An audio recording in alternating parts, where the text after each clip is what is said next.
ദിലീപ് ദേവസ്യ നമുക്കൊപ്പം ചേരുന്നുണ്ട്. ദിലീപ് ദേവസ്യ പുനലൂർ സാജൻ ജോർജിൻ്റെ വീട്ടിൽ നിന്നാണ് നമുക്കൊപ്പം ചേരുന്നത്. ദിലീപ്, നമ്മൾ മനസ്സിലാക്കിയത് ഈ സാജൻ ജോർജ് M.Tech ബിരുദധാരിയാണ്, നന്നായി പഠിക്കുന്നയാളാണ്. സാജൻ ജോർജ് നാട്ടുകാർക്കൊക്കെ വളരെ പ്രിയപ്പെട്ടവനായിരുന്നു, വളരെ ആക്റ്റീവായി നടക്കുന്ന ചെറുപ്പക്കാരനും ഒരു അധ്യാപകനും ഒക്കെ ആയിരുന്നു എന്നാണ്. സാജൻ ജോർജ് കുവൈറ്റിൽ പോയിട്ട് 1.5 മാസമേ ആവുന്നുള്ളൂ. നാട്ടുകാർക്കൊക്കെ നല്ലത് മാത്രമേ സാജൻ ജോർജിനെ കുറിച്ച് പറയാനുമുള്ളൂ എന്നാണ് ഞാൻ മനസ്സിലാക്കുന്നത്. എന്താണ് നാട്ടുകാരുടെയും സുഹൃത്തുക്കളുടെയും ഒക്കെ പ്രതികരണം? ഡോക്ടർ അരുൺകുമാർ, സാജനെക്കുറിച്ച് എല്ലാവർക്കും തന്നെ നല്ല കാര്യങ്ങൾ മാത്രമേ പറയാനുള്ളൂ. മാത്രമല്ല, ഏറ്റവും നന്നായി പഠിക്കുന്ന മിടുക്കനായ ഒരു കുട്ടിയായിരുന്നു സാജൻ. അങ്ങനെ ആ കുടുംബവുമായി വലിയ സന്തോഷത്തോടുകൂടി എല്ലാവരും ഹാപ്പിയായി ജീവിച്ചുകൊണ്ടിരുന്നതായിരുന്നു. പിന്നീട് സാജൻ 1.5 മാസം മുൻപാണ് കുവൈത്തിലേക്ക് പോയത്. അവിടെ എഞ്ചിനീയറായിട്ടാണ് ഈ കമ്പനിയിൽ ജോലി ലഭിച്ചിരുന്നത്. 1.5 മാസം മുമ്പ് എത്തി.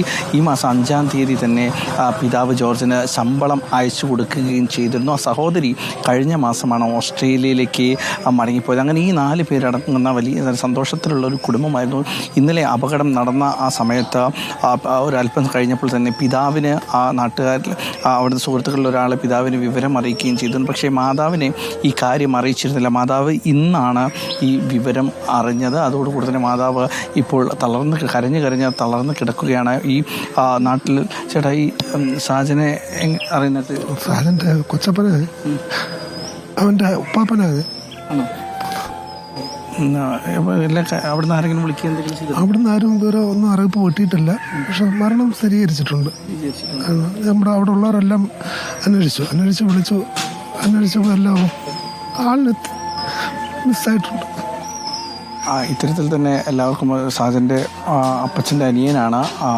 അദ്ദേഹം പറഞ്ഞ മരണവിവരം സ്ഥിരീകരിക്കുകയും ചെയ്തിട്ടുണ്ട്. സാജൻ ഇവിടെ എല്ലാവർക്കും തന്നെ മുമ്പ് ഒരു കോളേജിൽ അധ്യാപകനായി ജോലി ചെയ്യുകയായിരുന്നു. അതിനുശേഷമാണ് സാജൻ ഇവിടേക്ക് പോയത്, കുവൈത്തിലേക്ക് പോയത്. അവിടെ നിന്ന് 1.5 മാസം മുമ്പ് പോയി. കഴിഞ്ഞ മാസം ശമ്പളം അയച്ച് വീട്ടിൽ എല്ലാ ദിവസവും രാവിലെയും വൈകിട്ടും അപ്പച്ചനെയും അമ്മച്ചനെയും വിളിക്കുന്ന സ്വഭാവം ഉണ്ടായിരുന്നു. പിന്നീട് സഹോദരിയെ അടക്കം വിളിക്കുന്ന ചേട്ടാ, സാജനെ കുറിച്ച് സാജനെ അറിയാം എനിക്ക്. ഞാനവിടെ കഴിഞ്ഞ 1 മാസം മുമ്പേ കണ്ടിരുന്നവനെ. അവൻ കുടുംബമായിട്ട് ബന്ധമുണ്ട്. അളിയന ഞാൻ അവൻ്റെ അപ്പൻ്റെ അനിയനാണ്. കഴിഞ്ഞ ഏപ്രിൽ 27 പോയത്. കഴിഞ്ഞ 2 ദിവസം മുമ്പ് 1 മാസം ശമ്പളം അയച്ചു. അതിനുശേഷം ഇന്നലെ വിളിക്കാതെ വന്നപ്പോഴാണ് സംശയമായത്.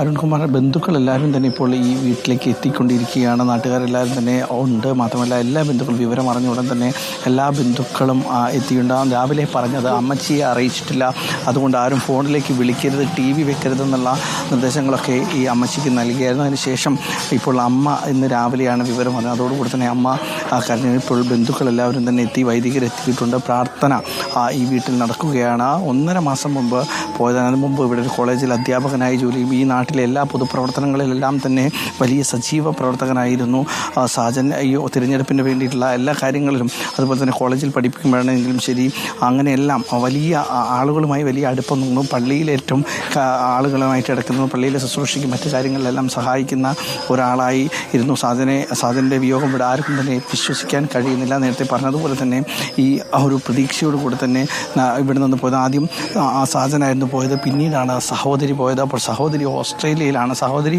ഈ കാര്യം അറിഞ്ഞിട്ടുണ്ട്. മറ്റു കാര്യങ്ങളൊന്നും, അതായത് സഹോദരി ഈ കാര്യം അറിഞ്ഞ് അമ്മയുമായി ബന്ധപ്പെടാൻ ശ്രമിച്ചിരുന്നു. അമ്മ കരയുന്ന ഒരു സാഹചര്യത്തിൽ മറ്റുള്ളവരെല്ലാവരും തന്നെ ഇടപെട്ട് അമ്മയും സഹോദരിയും തമ്മിലുള്ള ആ ഒരു ബന്ധം, അതായത് ഇപ്പോൾ ഫോണിൽ സംസാരിക്കേണ്ട എന്നുള്ള കാര്യങ്ങളടക്കം പറഞ്ഞു. ബന്ധുക്കളെല്ലാം എത്തി സഹോദരിയുമായി സംസാരിക്കുന്ന